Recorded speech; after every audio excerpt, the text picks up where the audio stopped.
very, very happy that Zimbabwe is now back to the people. Back to the people! Zimbabwe!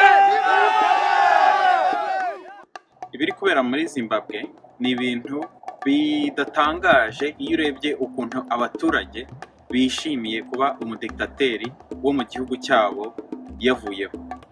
Ni nacyo kintu n'abanyarwanda bagomba guharanira kugira ngo natwe tuzerekana ibyishimo nka biriya, n'abanyarwanda bazagira ibyishimo nka biriya umunsi umunyagitugu Paul Kagame yavuye ku butegetsi, kandi ni ibintu bizagerwaho.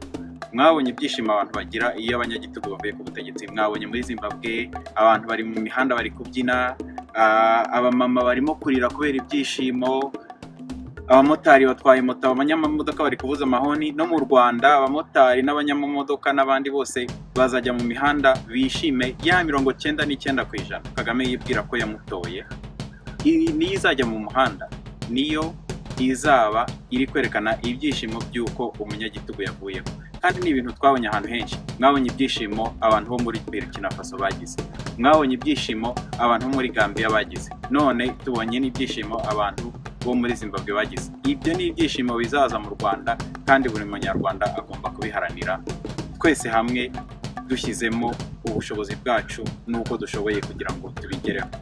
Ababyeyi Kagame yahekuye bazavuza impundu, abana yagize imfubyi nibo bazaba bari kuvuza ari amahoni, barimo kwishima, barimo kubyina ikinimba, barimo kwerekana ibyishimo bafitiye ko noneho bashobora gutora bakoresheje amaguru yabo n'amaboko yabo n'amahoni yabo, berekana ibyishimo koko by'uko umunyagitugu wabamazeho abantu, wahejeje abantu mu buroko, wirirwa ufunga abantu ngo barimo kwiyamamaza ngo kubera ko bamurwanya, wirirwa yicisha abantu inzara, wirirwa atwara amafaranga y'abantu ayakura ku makonti yabo bakoreye.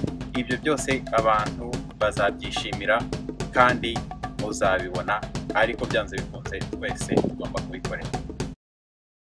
I, Robert Gabriel Mugabe, formally tender my resignation as the President of the Republic of Zimbabwe with immediate effect.